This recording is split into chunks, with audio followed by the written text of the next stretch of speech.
Se você gosta de histórias que fazem pensar, inscreva-se no canal. 166 nota. 261. Para um homem nobre, a vaidade está entre as coisas de mais difícil compreensão. Ele será tentado a negá-la mesmo ali onde uma outra espécie de homem pensa tocá-la com as mãos. O problema para ele é imaginar seres que buscam criar de si uma opinião boa que eles mesmos não têm, e, portanto, não merecem também, e que, no entanto, passam a crer posteriormente nessa boa opinião. E isso lhe parece de tão mau gosto, de tão pouco respeito por si mesmo e, por outro lado, tão barrocamente irracional, que ele gostaria de ver na vaidade uma exceção e, em geral, duvida de sua existência quando se fala dela. Dirá, por exemplo, posso me enganar quanto a meu valor e, contudo, exigir que seja reconhecido por outros, tal como eu o estimo. Mas isto não é vaidade, e sim pretensão, ou, com maior frequência, o que se chama humildade e modéstia. Ou dirá também, por muitas razões posso me alegrar com a boa opinião dos outros, talvez por amá-los e honrá-los e me alegrar com suas alegrias, talvez porque a sua opinião confirme e reforce minha crença em minha boa opinião, talvez porque a boa opinião dos outros, mesmo quando não a partilho, seja ou prometa ser útil para mim. Mas nada disso é vaidade. Apenas mediante esforço, com o auxílio da história, o homem nobre pode considerar que desde tempos imemoriais, em todas as camadas de algum modo dependentes, o homem comum era somente aquilo pelo qual era tido, jamais habituado a estabelecer valores por si mesmo. Tampouco se atribuía outro valor que o não atribuído por seus senhores. O autêntico direito senhorial é criar valores. Entenda-se como consequência de um enorme atavismo o fato de o homem ordinário ainda hoje esperar uma opinião sobre si e depois submeter-se instintivamente a ela, mas não somente a uma opinião boa, em absoluto, e sim também a uma ruim ou injusta. Pense-se, por exemplo, na maior parte das autoapreciações e depreciações que as mulheres devotas aprendem dos confessores e o cristão devoto em geral de sua igreja. De fato, com a lenta ascensão da ordem democrática das coisas e sua causa, a mistura de sangue entre senhores e escravos, o ímpeto originalmente raro e nobre de só por si se arrogar um valor e pensar bem de si é agora mais e mais encorajado e difundido. Mas a todo instante ele tem contra si um pendor mais antigo, mais amplo e profundamente arraigado. E no fenômeno da vaidade, esse pendor mais antigo prepondera ao mais novo. O vaidoso se alegra de cada opinião boa que ouve sobre si, independente de qualquer ponto de vista de utilidade, e também não considerando se é falsa ou verdadeira, assim como sofre de cada opinião ruim, pois ele se submete a ambas. Ele se sente submetido a elas por esse antigo instinto de submissão que nele rompe.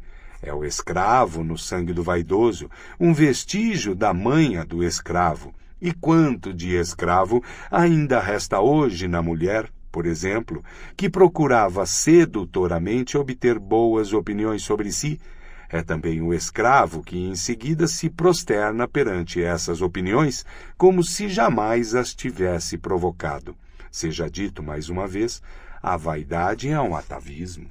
262.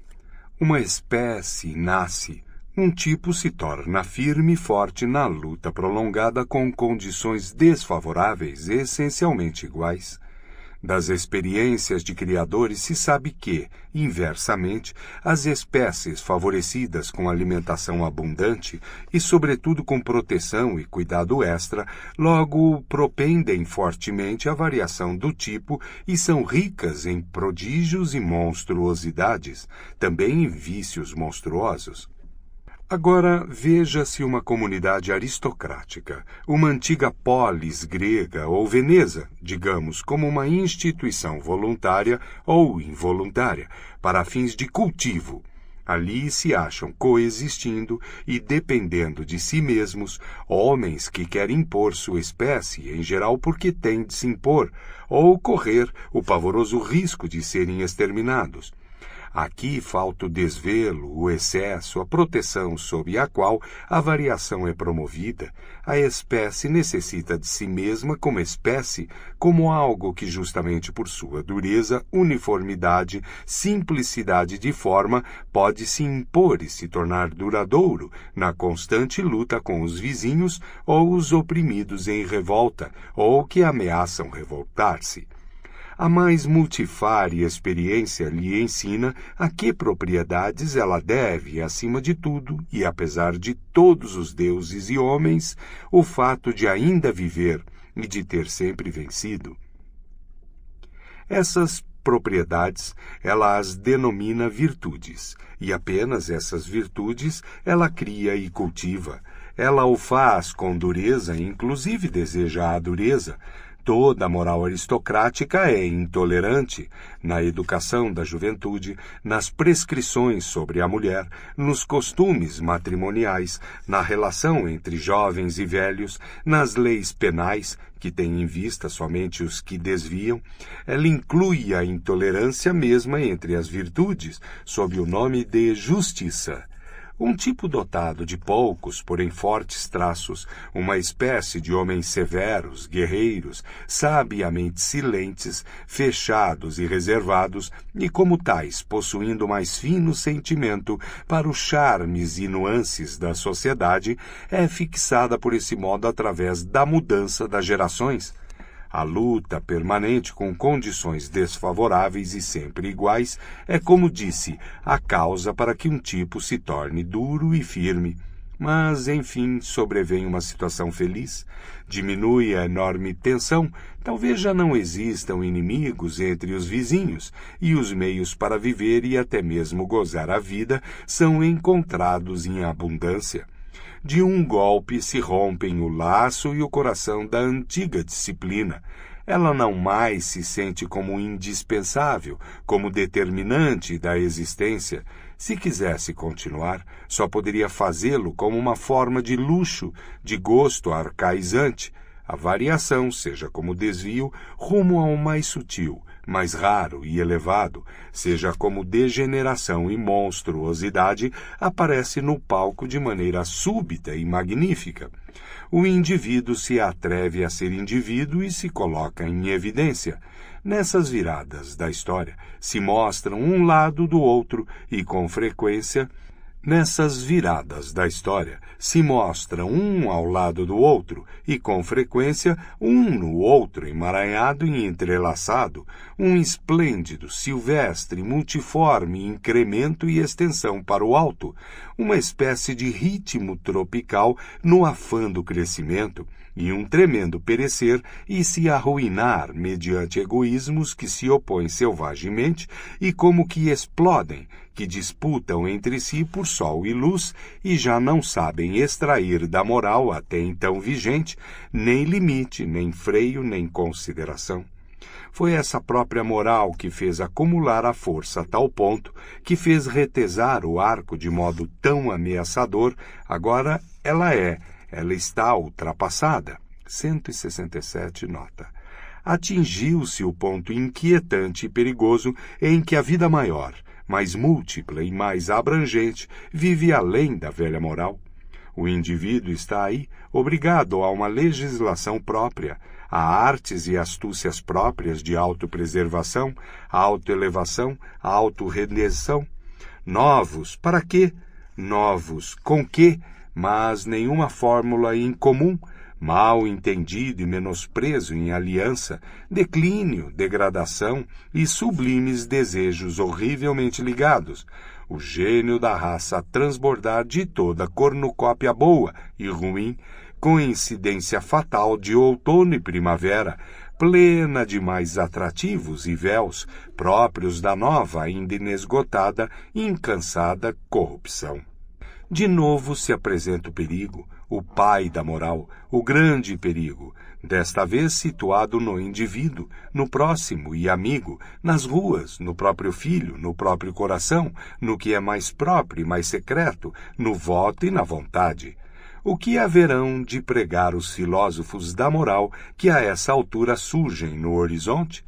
Eles descobrem esses observadores e ociosos perspicazes que rapidamente se chega ao fim, que tudo à sua volta é corrompido e corrompe, que nada fica de pé até amanhã, com exceção de uma espécie de homens, os incuravelmente medíocres. Apenas os medíocres têm perspectivas de prosseguir, procriar. Eles são os homens do futuro, os únicos sobreviventes. Sejam como eles, tornem-se medíocres, diz a única moral que agora tem sentido que ainda encontra ouvidos. Mas é difícil de se pregar essa moral da mediocridade. Ela não pode jamais admitir o que é e o que quer. Tem de falar de medida, dignidade, dever e amor ao próximo. Terá necessidade de ocultar a ironia. 263. Há um instinto para a categoria que já é, mais do que tudo, sinal de uma categoria elevada.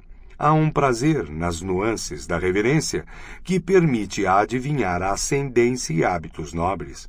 A finura, bondade e altura de uma alma é perigosamente testada quando lhe surge algo de primeira categoria, mas ainda não protegido de garras e grosserias, importunas pelo tremor da autoridade, algo que de modo não sinalizado, não descoberto, tentador, talvez voluntariamente velado e travestido, segue por seu caminho como uma pedra de toque viva.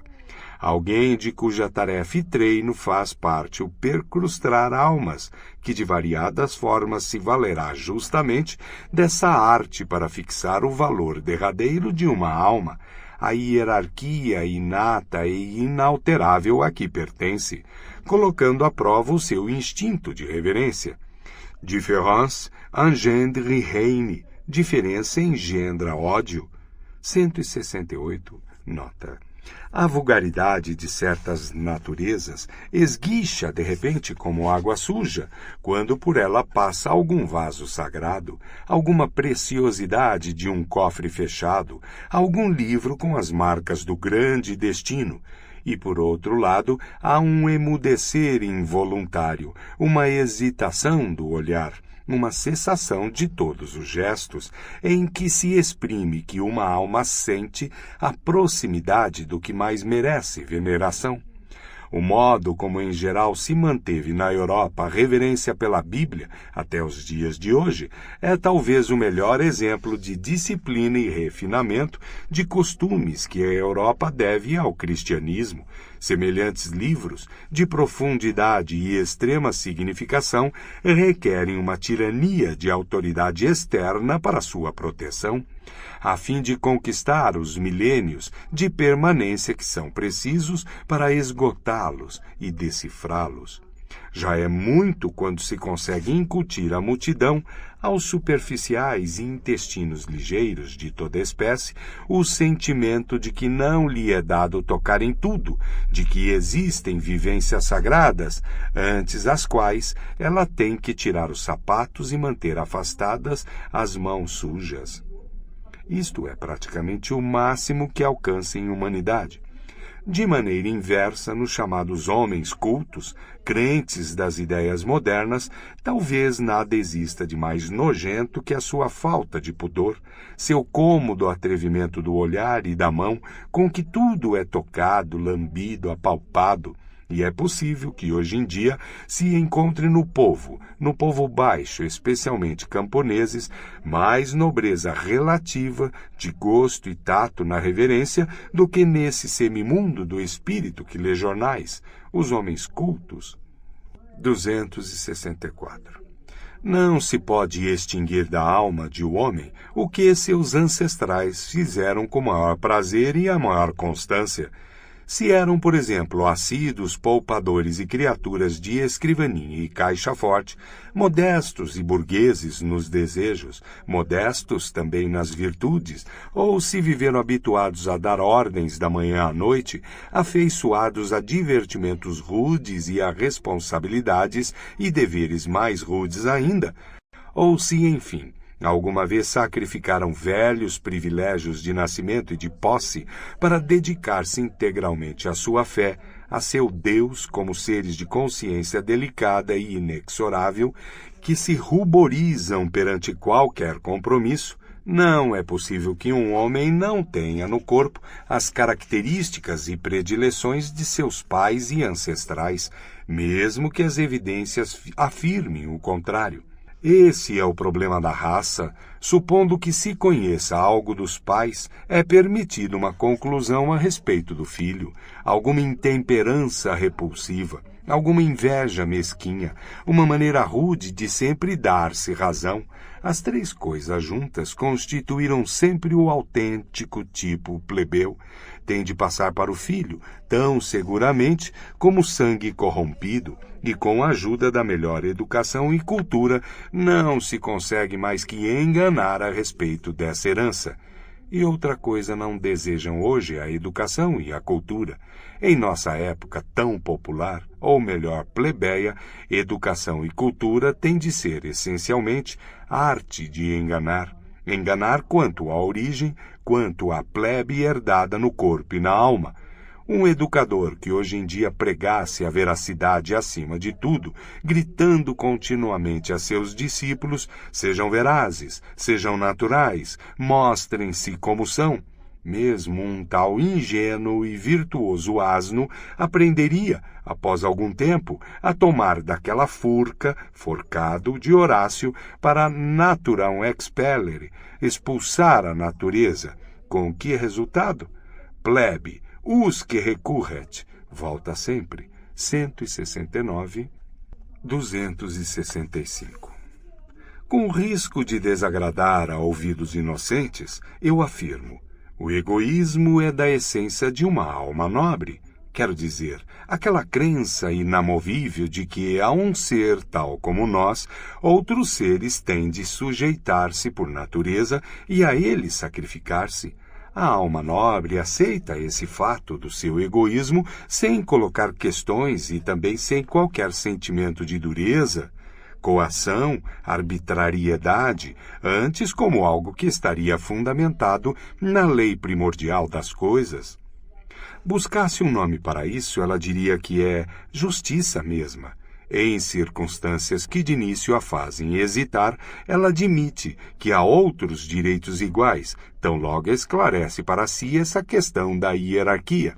Move-se entre os seus iguais os dotados de iguais direitos, com a mesma segurança de pudor e delicado respeito que tem no trato consigo, conforme uma inata mecânica celeste que todos os astros entendem. É uma parcela a mais de seu egoísmo, essa finura e autorrestrição no comércio com seus pares. Todo astro é um desses egoístas. Ela honra a si própria neles e nos direitos que concede a eles. Não duvida que a troca de honras e direitos, como essência de todo comércio, pertence igualmente ao estado natural das coisas. A alma nobre dá como toma com o passional e suscetível instinto de retribuição que habita no seu fundo. Inter pares, entre iguais, o conceito de graça não tem sentido nem aroma. Pode haver um modo sublime de deixar que dons de cima caiam sobre si e sorvê-los avidamente como gotas, mas a alma nobre não possui aptidão para essa arte ou atitude. O seu egoísmo a impede. Ela não gosta de olhar para cima, mas sim adiante, de maneira lenta e horizontal, ou para baixo, ela sabe que se encontra no alto. 266. Apenas quem não busca a si mesmo pode ser verdadeiramente estimado. Goethe ao conselheiro Schlusser. 267. Existe entre os chineses um provérbio que as mães ensinam às crianças de berço. Faz pequeno o teu coração. Esta é, de fato, a tendência fundamental das civilizações tardias, não tendo dúvida de que a primeira coisa que um grego antigo observaria em nós, europeus modernos, seria também a autodiminuição. Apenas com isso já lhe seríamos repugnantes ao gosto. 268. O que é, afinal, a vulgaridade? 170 nota.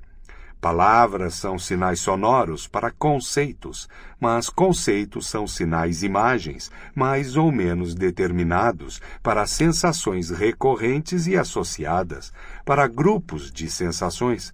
Não basta utilizar as mesmas palavras para compreendermos uns aos outros.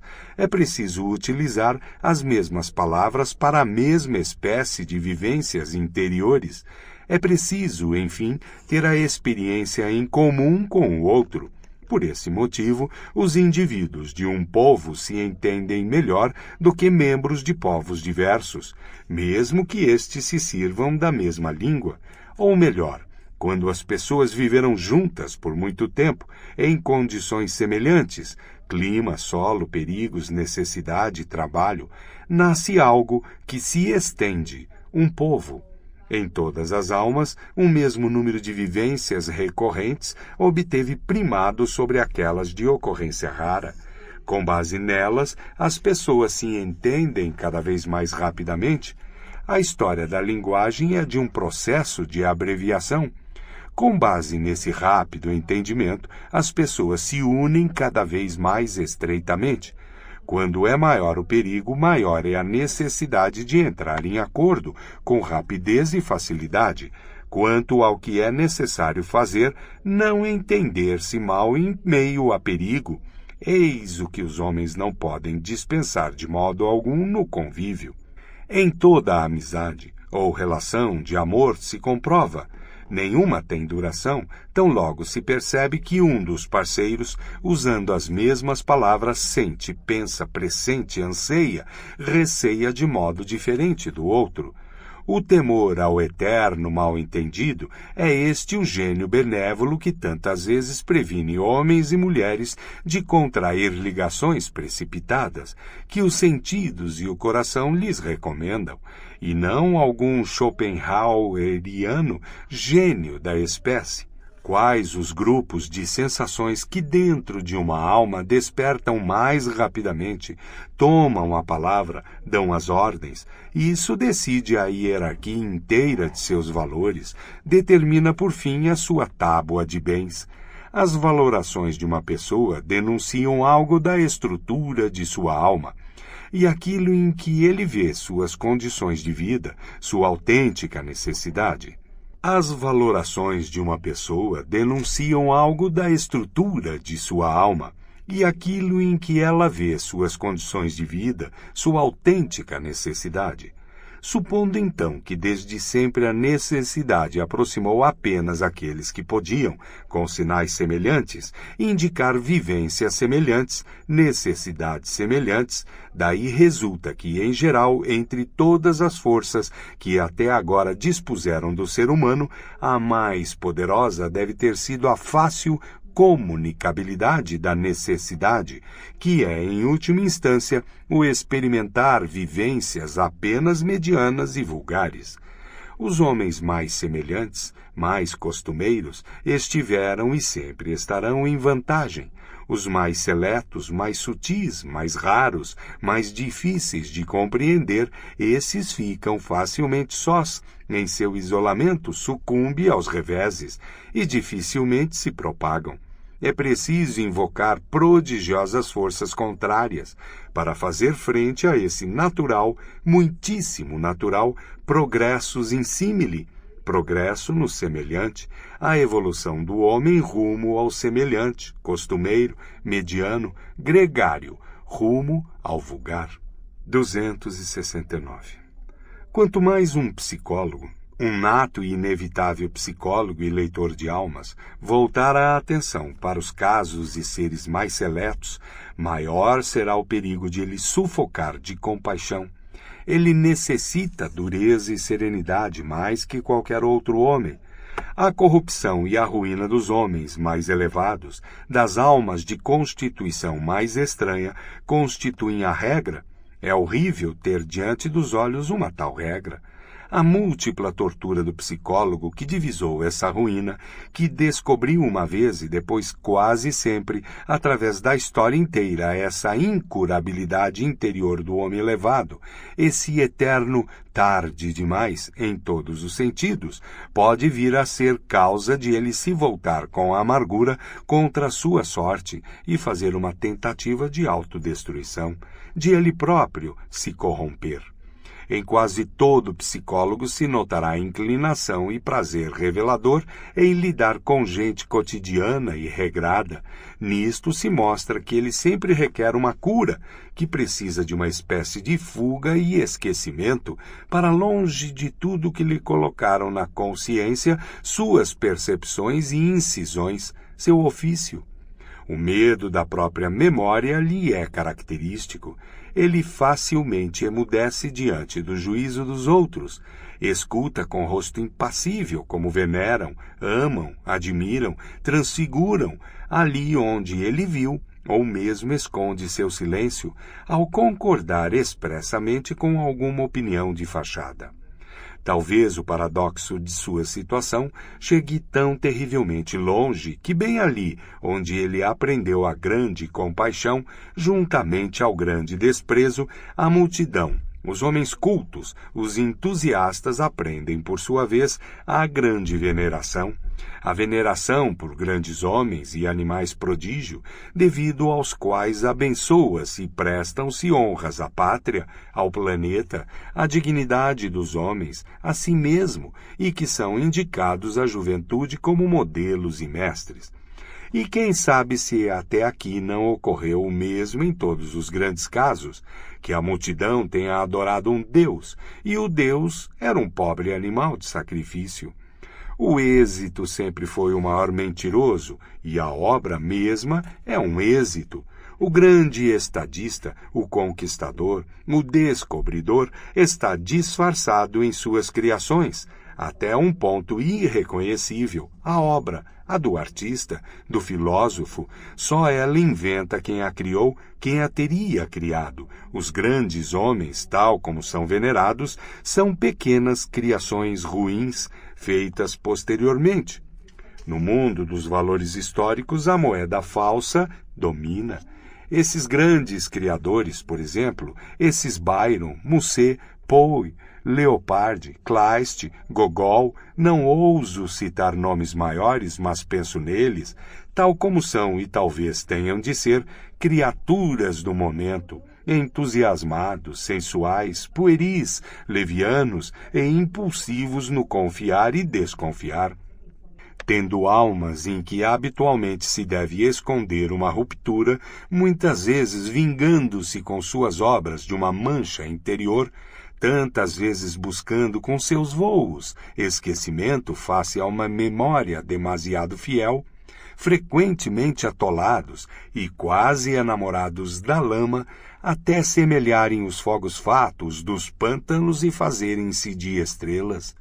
O povo chama-os, então, de idealistas, com frequência lutando contra um nojo prolongado, contra um fantasma de descrença que sempre volta, que os torna frios e obriga a suspirar por glória, glória em latim, e comer a fé em si das mãos de aduladores inebriados.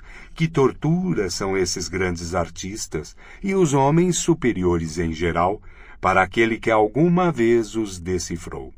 É compreensível que eles precisamente sejam alvos por parte da mulher, que é clarividente no mundo do sofrer e também ansiosa de ajudar e salvar, infelizmente, muito além de suas forças, dessas erupções de ilimitada e devotadíssima compaixão que a multidão, sobretudo a multidão que venera, não entende e acumula de interpretações curiosas e autocomplacentes. Essa compaixão normalmente se ilude a respeito de sua força. A mulher quer acreditar que o amor tudo pode. Eis aí propriamente a sua fé.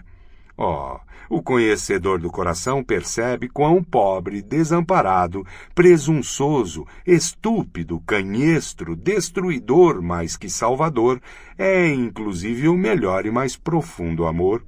É possível que na santa fábula e disfarce da vida de Jesus esteja oculto o mais doloroso caso de martírio do conhecimento sobre o amor.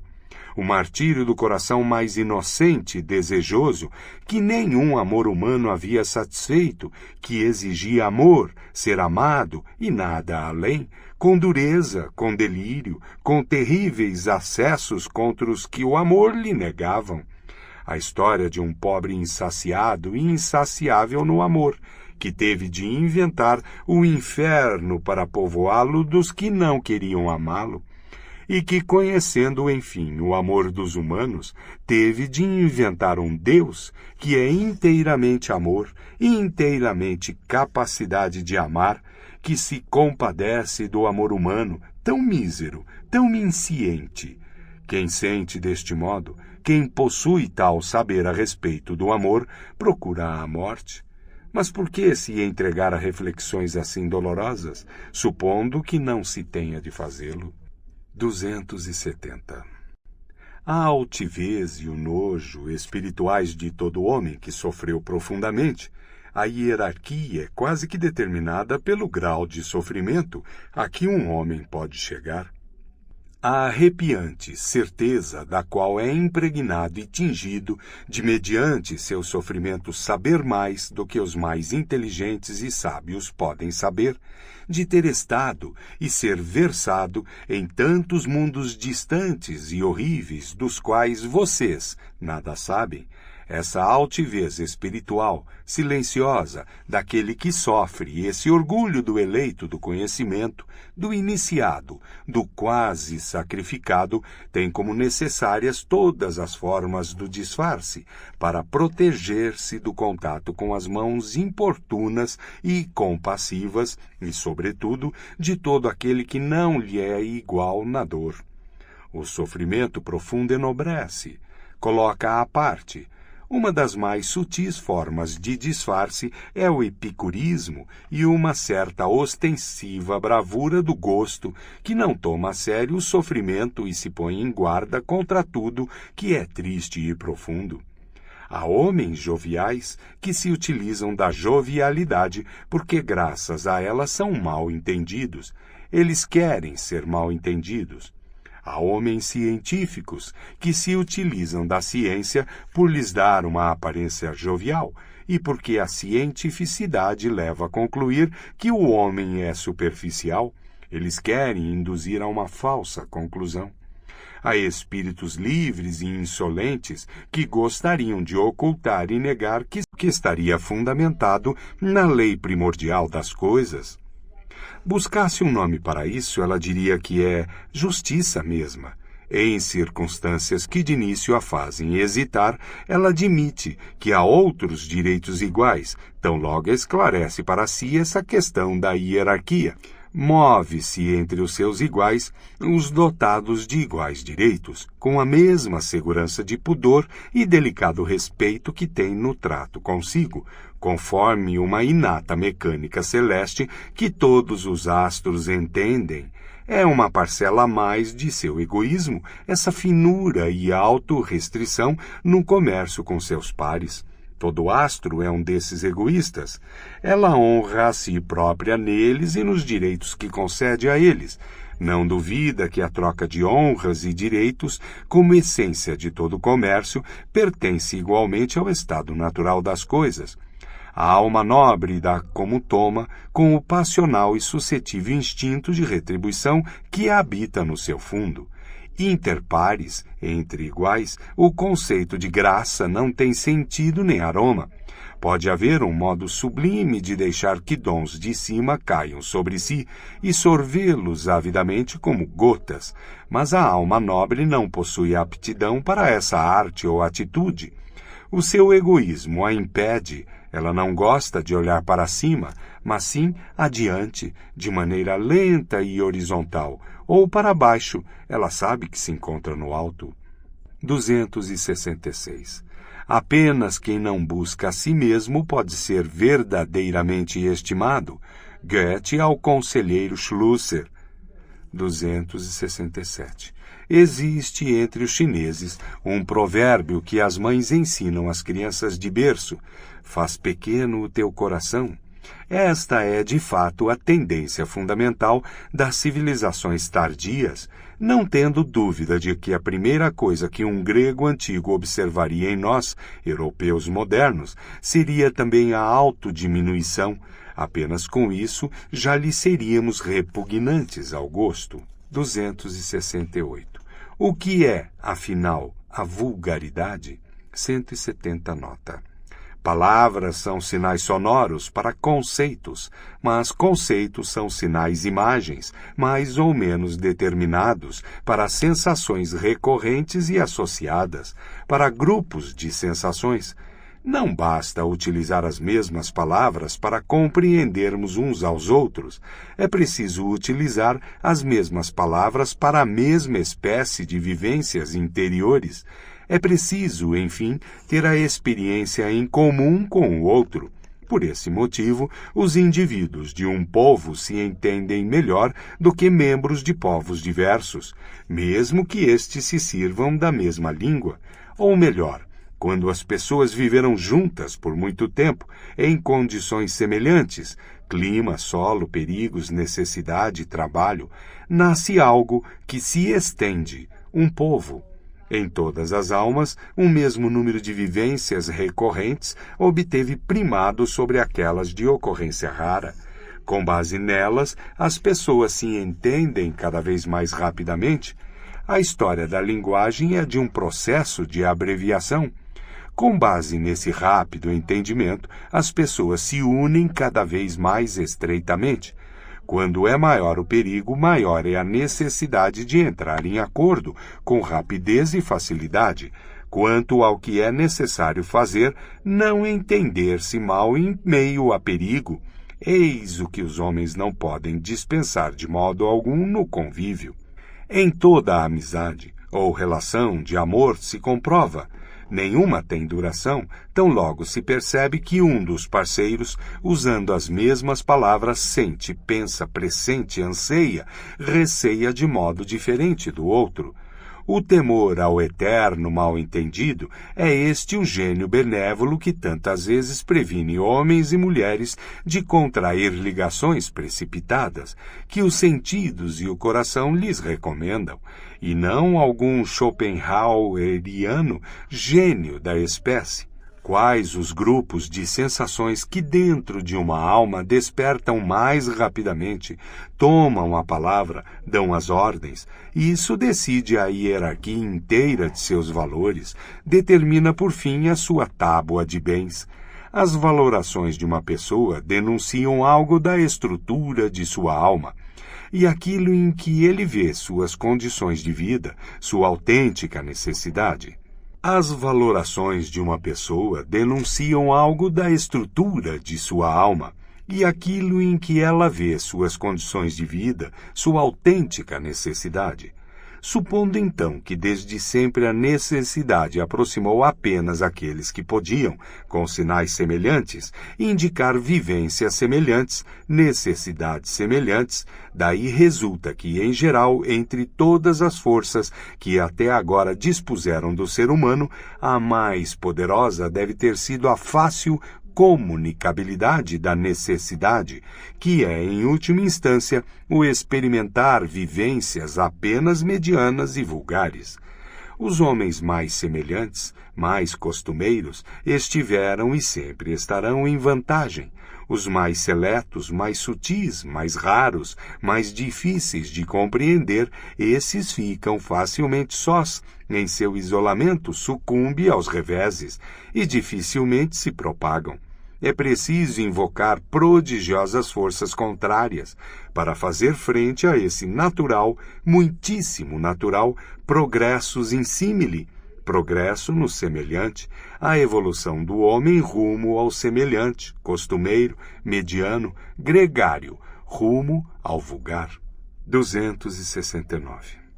Quanto mais um psicólogo, um nato e inevitável psicólogo e leitor de almas, voltar a atenção para os casos e seres mais seletos, maior será o perigo de ele sufocar de compaixão.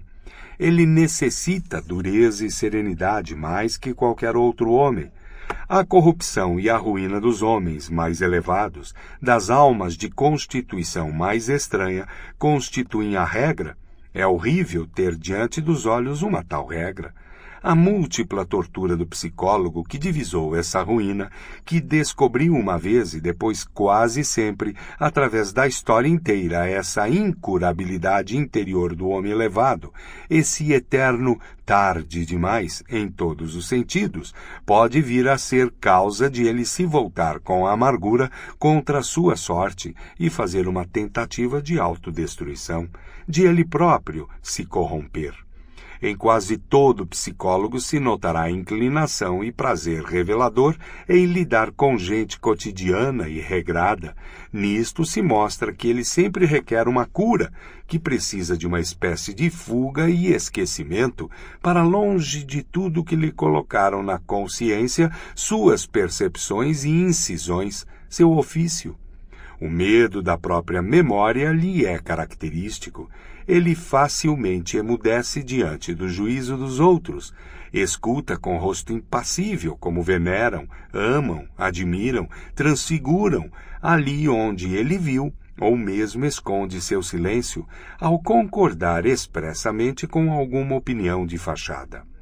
Talvez o paradoxo de sua situação chegue tão terrivelmente longe que bem ali, onde ele aprendeu a grande compaixão, juntamente ao grande desprezo, a multidão, os homens cultos, os entusiastas aprendem, por sua vez, a grande veneração. A veneração por grandes homens e animais prodígio, devido aos quais abençoa-se e prestam-se honras à pátria, ao planeta, à dignidade dos homens, a si mesmo, e que são indicados à juventude como modelos e mestres. E quem sabe se até aqui não ocorreu o mesmo em todos os grandes casos, que a multidão tenha adorado um Deus, e o Deus era um pobre animal de sacrifício. O êxito sempre foi o maior mentiroso, e a obra mesma é um êxito.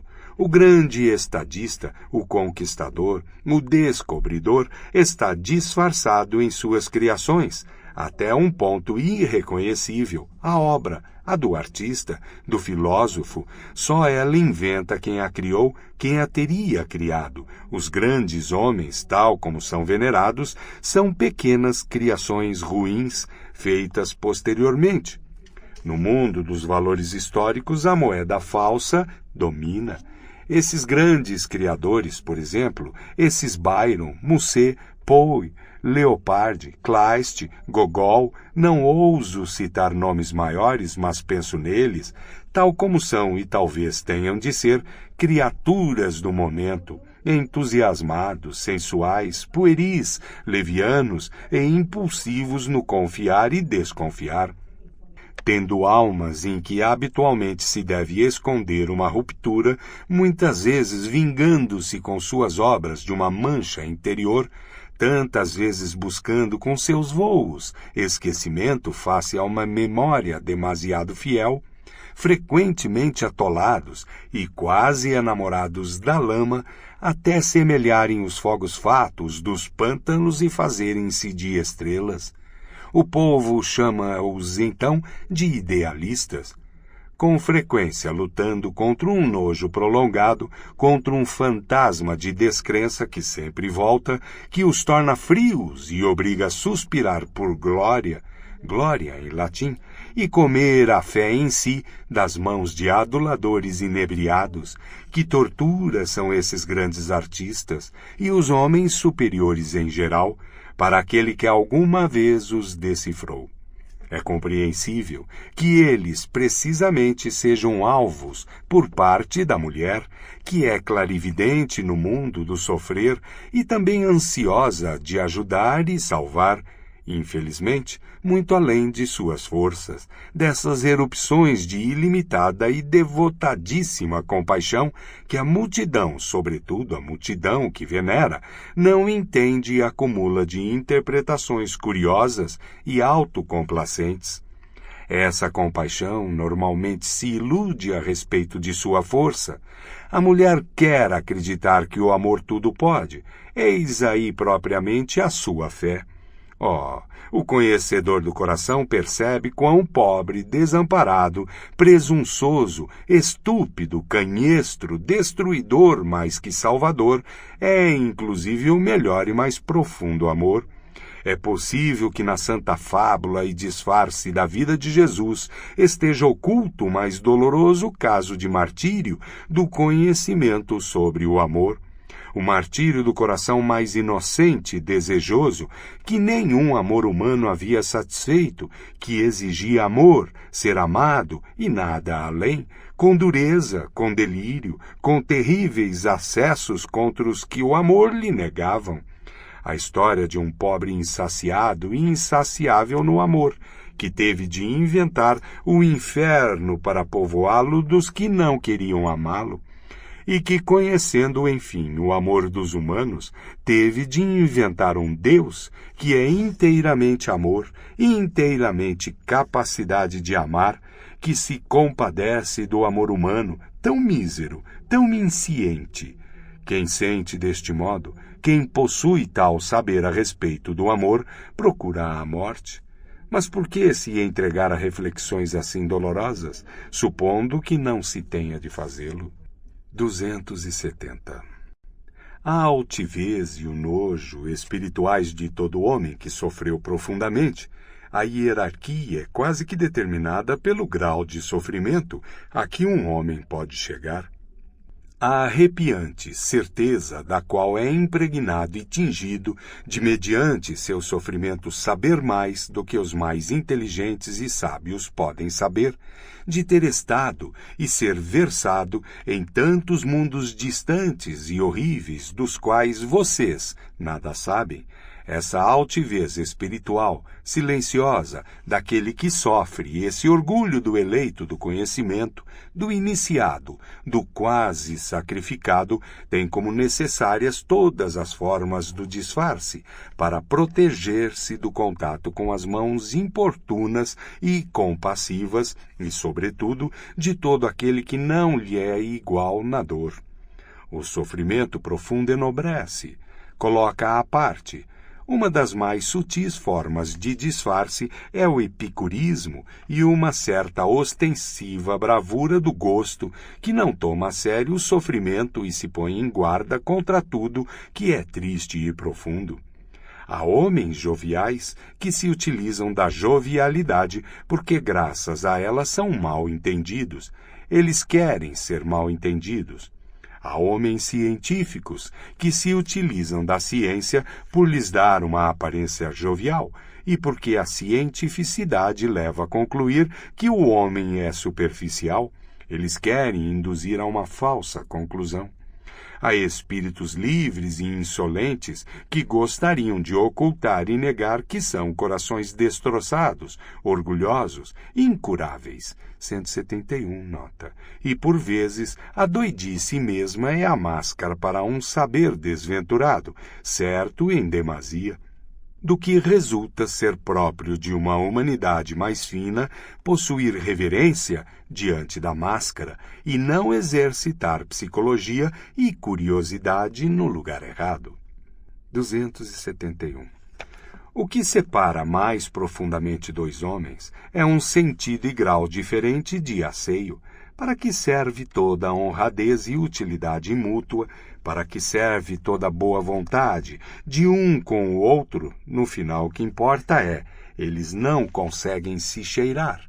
O instinto supremo do asseio coloca o seu portador no mais singular e perigoso isolamento, como um santo, pois justamente isso é santidade. A espiritualização suprema do mencionado instinto ter alguma ciência de uma indescritível felicidade e plenitude no banho, algum ardor e avidez que continuamente impele a alma a sair da noite para a manhã e do que é turvo, do infortúnio, 172 nota. Para o claro, brilhante, fino, profundo, um pendor como esse, assim como distingue, é um pendor nobre, também separa.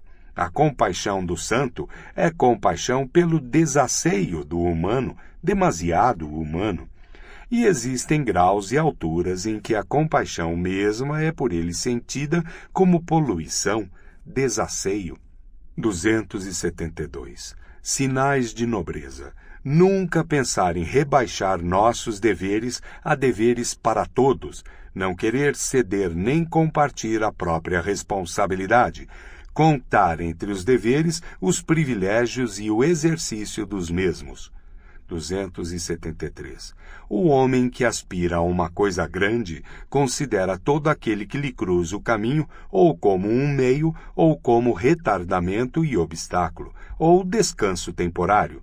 Sua bondade para com os outros, que lhe é peculiar e de estirpe superior, é possível apenas quando ele atinge sua altura e domina. A impaciência e sua consciência de até então estar sempre condenado à comédia, pois mesmo a guerra é uma comédia e esconde, assim como todo meio esconde o fim, estragam-lhe todo o convívio. Tal espécie de homem conhece a solidão e o que ela tem de mais venenoso. 274. O problema dos que esperam. São necessários golpes de sorte e muita coisa incalculável para que um homem superior, no qual se acha adormecida a solução de um problema, chegue a agir, a irromper, poderíamos dizer, no momento justo. Em geral, isto não acontece, e em todos os cantos da terra existem aqueles que esperam, mal sabendo em que medida esperam, e menos ainda que esperam em vão. Por vezes também chega muito tarde a chamada que desperta, aquele acaso que traz a permissão para o agir, quando a melhor juventude e força para agir já foi consumida pela inação, e muitos sentiram com espanto ao se pôr de pé os membros já dormentes e o espírito pesado. É tarde demais. Disseram a si mesmos, descrentes de si e desde então inúteis para sempre. Seria o Rafael sem mãos, 173, nota. No sentido mais amplo, a regra e não a exceção no reino do gênio. Talvez o gênio não seja tão raro, mas Talvez o gênio não seja tão raro, mas são raras as 500 mãos que ele necessita para tiranizar o kaipós, o momento justo, para agarrar o acaso do melhor jeito. 275. Quem não quer ver o que há de elevado num homem, olha tanto mais agudamente para o que nele é baixo e superficial, e com isso se revela. 276. Em todas as espécies de injúria e perda, a alma mais baixa e mais rude se sai melhor do que a nobre.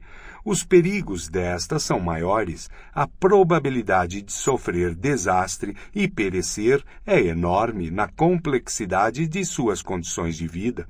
Num lagarto, volta a crescer o dedo perdido, o mesmo não acontece no homem. 277. Péssimo, sempre a velha história.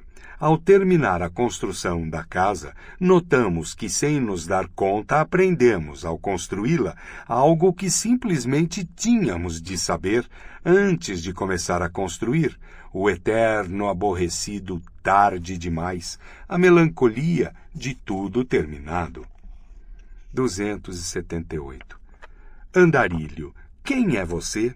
Vejo o que anda por sua estrada, sem desdém, sem amor, com olhar inescrutável, úmido e triste como uma sonda que dá profunda volta insaciada para a luz, que buscava ela lá embaixo, com um peito que não suspira, com um lábio que esconde seu nojo, com uma mão que aprende apenas devagar. Quem é você? Que fez você? Descanse aqui.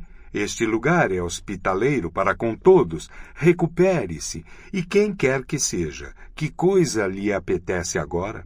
O que pode lhe servir de conforto? Apenas diga: o que eu tiver, lhe ofereço. Conforto? Conforto? Oh, curioso, o que diz você? Mas, por favor, me dê. O quê? O quê? Fale. Mais uma máscara. Uma segunda máscara. 279. Os homens de profunda tristeza se denunciam quando estão felizes, têm uma maneira de agarrar a felicidade como se a quisessem esmagar e sufocar por ciúme. Eles sabem muito bem como ela escapa. 280. Mal, muito mal. Como? Ele está recuando? Sim, mas vocês os compreendem mal se reclamam por isso. Ele recua como quem quer dar um grande salto. 281. Acreditarão em mim? Mas eu insisto em que acreditem. Sempre pensei mal em mim, sobre mim, apenas em casos raros, apenas forçado, sempre sem prazer na coisa, pronto a me desviar de mim, sempre sem fé no resultado, graças a uma incoercível desconfiança frente à possibilidade de autoconhecimento, que me levou até o ponto de sentir um contradicto em adjecto, contradição no adjetivo, na noção de conhecimento imediato que os teóricos se permitem. Esse fato é praticamente a coisa mais segura que sei de mim. Deve haver em mim uma espécie de aversão a crer algo determinado sobre mim. Não haverá nisso um enigma? Provavelmente, mas por felicidade não serei eu a enfrentá-lo. Talvez isso revele a que espécie pertenço, mas não para mim, o que me vem muito a propósito. 282. Mas que houve com você? Não sei, respondeu hesitante. Talvez as arpias tenham sobrevoado a minha mesa. 174 nota.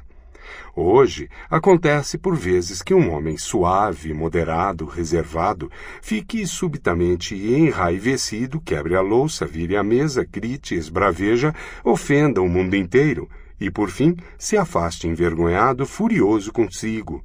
Para onde? Para quê? Para morrer de fome no isolamento? Para sufocar da lembrança? Quem tem os desejos de uma alma elevada e exclusiva e raramente encontra sua mesa posta, seu alimento pronto, estará sempre em grande perigo. Mas esse perigo é hoje extraordinário. Lançado numa época ruidosa e plebeia, com a qual não quer partilhar o mesmo prato, ele pode facilmente perecer de fome e sede, ou, caso finalmente se sirva, de súbita náusea. Todos nós, é provável, já nos sentamos junto a mesas a que não pertencíamos, e precisamente os mais espirituais entre nós, os mais difíceis de serem alimentados, conhecem aquela perigosa dispepsia que vem de uma súbita percepção e desilusão da comida e dos vizinhos de mesa, a náusea da sobremesa. 283. Supondo que se deseje absolutamente elogiar, constitui um sutil e também nobre autodomínio elogiar somente quando não se está de acordo. De outro modo, se estaria elogiando a si mesmo, o que vai de encontro ao bom gosto. Sem dúvida, um autodomínio que traz boa instigação e ocasião para ser continuamente mal entendido. É preciso, para se dar a esse verdadeiro luxo de gosto e moralidade, não viver entre grosseirões do espírito, mas entre homens nos quais os mal-entendidos e equívocos divertem por sua sutileza, ou então se terá de pagar caro. Ele me elogia, portanto, me dá razão. Essa dedução perfeitamente asinina nos estraga boa parte da vida, a nós, eremitas, porque atrai os asnos à nossa vizinhança e amizade. 284. Viver com uma imensa e orgulhosa calma, sempre além. Ter e não ter espontaneamente nossos afetos, nosso pró e contra, condescender durante horas com eles, montá-los como cavalos, frequentemente como asnos. Precisamos saber utilizar sua estupidez tão bem como seu fogo. conservar suas 300 fachadas e também os óculos escuros, pois existem casos em que ninguém nos deve olhar nos olhos, menos ainda no fundo, e escolher como companhia esse vício velhaco e jovial, a cortesia, e continuar senhores de nossas 4 virtudes: coragem, perspicácia, simpatia, solidão. Pois a solidão é conosco uma virtude, enquanto sublime pendor e ímpeto para o asseio, que percebe como no contato entre as pessoas, em sociedade, as coisas se dão inevitavelmente sujas. Toda a comunidade torna, de algum modo, alguma vez, em algum lugar, comum vulgar. 285. Os maiores acontecimentos e pensamentos, mas os maiores pensamentos são os maiores acontecimentos, são os últimos a serem compreendidos. As gerações que vivem no seu tempo não vivenciam tais acontecimentos, passam ao largo deles. Ocorre algo semelhante no reino das estrelas. A luz das estrelas mais distantes é a última a chegar aos homens, e enquanto ela não chega, os homens negam que ali haja estrelas. De quantos séculos precisa um espírito para ser compreendido? Eis aí também uma medida com que se estabelece uma hierarquia e etiqueta de que há necessidade para o espírito e para a estrela. 286. Aqui a visão se estende, o espírito se eleva. 175 nota. Mas existe uma espécie contrária de homens que também está nas alturas e cuja visão também está livre, mas que olha para baixo. 287. O que é nobre? O que significa hoje para nós a palavra nobre? Onde se revela, em que se reconhece sob o pesado e anuviado céu do incipiente domínio da plebe, através do qual tudo fica opaco e plúmbeo, o homem nobre? Não são os atos que o apontam. Os atos são sempre ambíguos, sempre insondáveis. Também não são as obras. Entre artistas e eruditos encontram-se muitos que revelam com suas obras o quanto um anseio profundo os impele em direção ao que é nobre. Mas, precisamente, este necessitar do que é nobre é radicalmente distinto das necessidades da alma nobre mesma, e, inclusive, um sintoma eloquente e perigoso da sua ausência. Não são as obras, é a fé que aqui decide, que aqui estabelece a hierarquia, para retomar uma velha fórmula religiosa num sentido novo e mais profundo. Alguma certeza fundamental que a alma nobre tem a respeito de si, algo que não se pode buscar, nem achar, e talvez tampouco perder. A alma nobre tem reverência por si mesma. 288. Existem homens que, de um modo inevitável, possuem espírito. Eles podem virar e revirar-se como queiram e encobrir com as mãos os olhos delatores, como se a mão não fosse um delator. Afinal, sempre resulta que eles têm algo a ocultar, isto é, espírito. Um dos meios mais sutis para enganar o mais longamente possível e para ter êxito em fingir ser mais estúpido do que se é, o que na vida comum pode ser tão desejável como um guarda-chuva, chama-se entusiasmo. Nele incluindo o que dele faz parte, a virtude, por exemplo. Pois, como diz Galiani, que devia saber, vertu est entusiasme, virtude é entusiasmo. 289. Nos escritos de um eremita se ouve também um quê do eco do deserto, um quê do sussurro e do tímido olhar em torno que é próprio da solidão. Em suas mais fortes palavras, em seu grito mesmo, ainda ressoa uma espécie nova e mais perigosa de silêncio e mudez. Quem, através dos anos e a cada dia, se entrevistou com a sua alma, num íntimo diálogo e disputa, quem, em sua caverna, que pode ser labirinto, mas também mina de ouro, tornou-se urso, caçador de tesouros ou guardião e dragão, suas ideias acabam adquirindo elas mesmas um tom crepuscular, um odor tanto de profundeza como de mofo, algo incomunicável e repugnante, cujo sopro frio atinge quem passa. Um eremita não crê que um filósofo, supondo que todo filósofo tenha sido antes um eremita, alguma vez tenha expresso num livro suas opiniões genuínas e últimas. Não se escrevem livros para esconder precisamente o que se traz dentro de si. 176 nota. Ele duvidará, inclusive, que um filósofo possa ter opiniões verdadeiras e últimas, e que nele não tenha de haver uma caverna ainda mais profunda por trás de cada caverna, um mundo mais amplo, mais rico, mais estranho além da superfície, um abismo atrás de cada chão, cada razão, por baixo de toda a fundamentação. Toda filosofia é uma filosofia de fachada. Eis um juízo de eremita. Existe algo de arbitrário no fato de ele se deter aqui, de olhar para trás e em volta, de não cavar mais fundo aqui e pôr de lado a pá. Há também algo de suspeito nisso. Toda filosofia também esconde uma filosofia. Toda opinião é também um esconderijo. Toda palavra, também uma máscara. 290. Todo pensador profundo tem mais receio de ser compreendido que de ser mal compreendido. Neste caso, talvez sofra sua vaidade, mas naquele sofrerá seu coração, sua simpatia, que sempre diz: por que desejam passar também por essas coisas? 291. O homem, um animal complexo, mendaz, artificial, intransparente e para os outros animais inquietante, menos pela força que pela astúcia e inteligência, inventou a boa consciência para chegar a fruir sua alma como algo simples, e toda a moral é uma decidida e prolongada falsificação, em virtude da qual se torna possível a fruição do espetáculo da alma.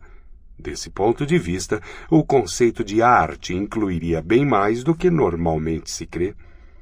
292.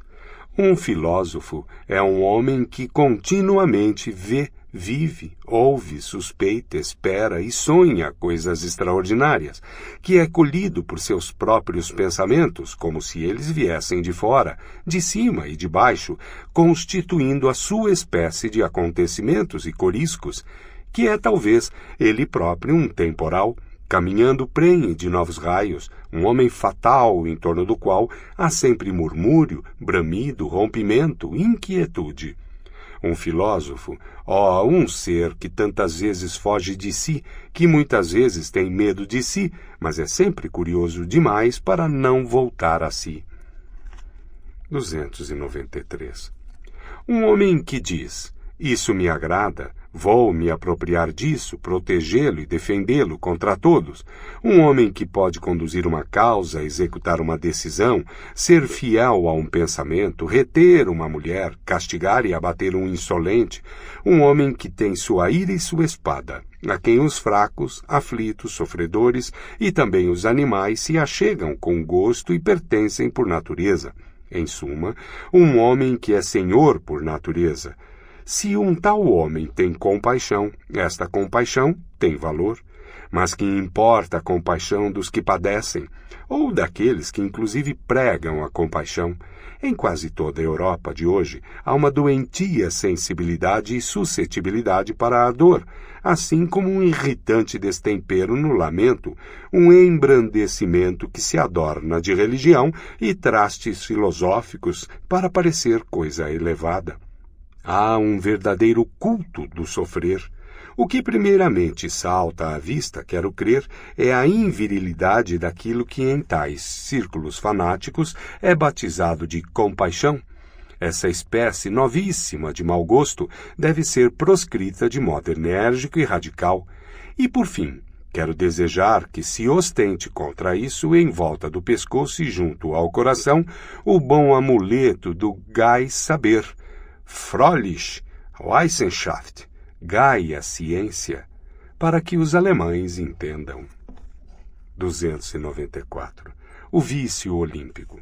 Não obstante aquele filósofo que, como autêntico inglês, tentou difamar o riso entre as cabeças pensantes, o riso é uma grave enfermidade da natureza humana que toda cabeça pensante se empenharia em superar. Hobbes, 177 nota. Eu chegaria mesmo a fazer uma hierarquia dos filósofos conforme a qualidade do seu riso, colocando no topo aqueles capazes da risada de ouro, e supondo que também os deuses filosofem, como algumas deduções já me fizeram crer, não duvido que eles também saibam rir de maneira nova e sobre-humana, e à custa de todas as coisas sérias. Os deuses gostam de gracejos, parece que mesmo em cerimônias religiosas não deixam de rir. 295. O gênio do coração, tal como o possui aquele grande e oculto Deus tentador e aliciador nato de consciências, cuja voz sabe descer ao submundo de cada alma, que não diz palavra, não lança olhar em que não haja ideia e aceno de sedução, de cuja mestria faz parte o saber parecer, não aquilo que é, mas aquilo que para os que o seguem é uma compulsão mais a mais aproximadamente o assediarem, a sempre mais íntima e radicalmente o seguirem. O gênio do coração, que a tudo estridente e autocomplacente faz calar e ensina a ouvir, que alisa as almas ásperas e lhes dá novo anseio a saborear, estender-se imóveis como espelho d'água para que nela se espelhe o profundo céu. O gênio do coração, que a mão rude e arrebatada ensina a hesitar e aprender com maior graça, que adivinha o tesouro oculto e esquecido, a gota de bondade e doce espiritualidade sob o espesso e opaco gelo, e é um mágico ímã para todo grão de ouro que por muito jazeu sepulto na prisão de lama e areia.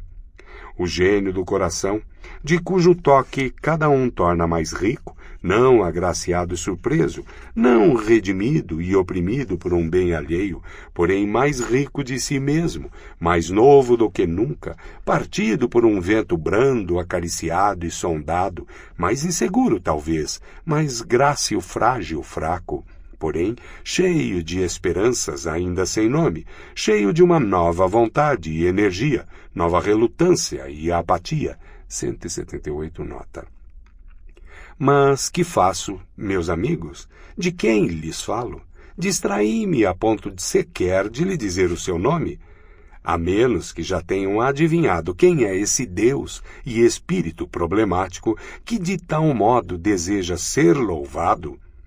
Como sucede a todo aquele que desde criança esteve sempre a caminho e fora de casa, também a mim me sobressaltaram espíritos raros e bem pouco inofensivos, sobretudo e quase sempre esse do qual venho falando, ninguém menos que o deus Dionísio, esse grande ambíguo e deus tentador, a quem certa vez, como sabem, em todo sigilo e reverência, ofereci meu primogênito. 179 nota. Tendo sido o último a lhe ofertar um sacrifício, ao que parece, pois não encontrei ninguém que compreendesse então o que eu fazia. Nesse meio tempo, aprendi mais, e até mais, sobre filosofia desse Deus, de boca em boca, como disse. Eu, o derradeiro iniciado e último discípulo do deus Dionísio, e talvez eu pudesse, enfim, caros amigos, lhes dar de prova um pouco dessa filosofia, tanto quanto me é permitido. Amei a voz, como é justo, pois ela inclui coisa nova, secreta, estranha, singular, inquietante.